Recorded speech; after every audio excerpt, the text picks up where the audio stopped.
हद्दे निगाह आपको पानी दिखाई देगा। आम के बागात हैं, तिल की फसल है, अरबी की फसल है। यहाँ पर चारा उगाया गया था जानवरों का, हर चीज़ जो है तो पानी की नज़र हो चुकी है। लोगों के घर जो है वो भी इस पानी की जद में आ गए हैं। ये मुल्तान का इलाका है, मोरा वाला सिपर वहाँ मौजूद हैं और आप देख सकते हैं कि दरिया चनाब का पानी ये पूरी बस्ती को बहा ले गया है और इस वक्त पूरी बस्ती में पानी ही पानी है। हद्दे निगाह आपको पानी दिखाई देगा। आम के बागात हैं, तिल की फसल है, अरबी की फसल है, दीगर सब्ज़ीजात हैं।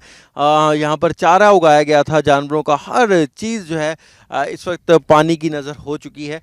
और पानी जो है वो अभी इंतज़ामिया कह रही है निचले दर्जे का सैलाब है, लेकिन जो पानी है वो हमें हद्दे निगाह जो है सिर्फ पानी ही पानी दिखाई दे रहा है। लोगों के घर जो है वो भी इस पानी की जद में आ गए हैं। लोग कोशिश कर रहे हैं कि अरबी की जो फसल जो कि तैयार हो चुकी थी और आम अगर कुछ लगा हुआ है दरख्तों पे तो उसको जो है लेके और कश्तियों के ज़रिए आया जा रहा है। कोशिश की जा रही है कोई नुकसान अगर कुछ कम हो सके। कुछ शहरी यहाँ पर अहले इलाका, आपके भी घर डूब गए सर? जी हाँ, हमारे 6 बीघे तिल्ला 9 बुड़ गए।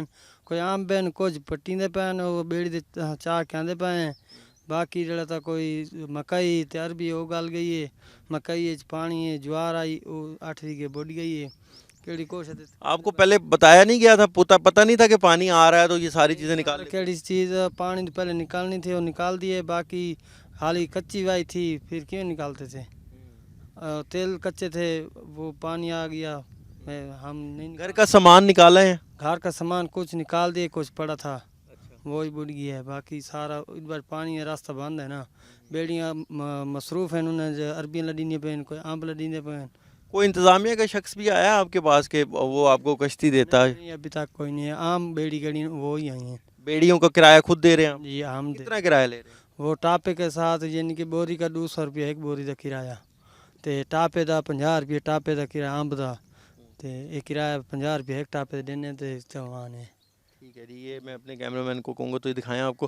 तो ये वो टापे हैं जिनको ये ला के और ये भर के और अरबी की फसल जो है जो अगर बच गई है उसको कश्तियों के ज़रिए लेके आया जा रहा है और यहाँ से कश्तियाँ जाती हैं और दूर दराज से जो फसल यहाँ पर अगर कुछ बच गई है, सैलाब की नज़र नहीं हुई तो उसको जो है निकाल के लाया जा रहा है। और मकसद यही है कि नुकसान जो है वो कम से कम हो। लेकिन बात वही है, उनका कहना है कि कोशिश की कि जितने आम बचा सकते थे, जितनी तिल की फसल है वो बचा सकते थे, अरबी की फसल थी, मकई की फसल थी, उनको बचाने की कोशिश की। अपने माल असबाब, अपने मवेशी बचा के भी यहाँ पर लेके आए हुए हैं और किनारे पे ये बैठे हुए हैं। इनका कहना है कि इंतज़ामिया की जानिब से भी उनको कोई कश्ती या यहाँ पे कोई असिस्टेंस प्रोवाइड नहीं की गई। कश्तियाँ भी खुद ये जो है वो किराए पे ले रहे हैं, जिसका किराया भी इनको खुद बेयर करना पड़ रहा है। ये सूरत हाल है। अभी इंतज़ामिया कह रही है निचले दर्जे का सैलाब है, निचले दर्जे का सैलाब है।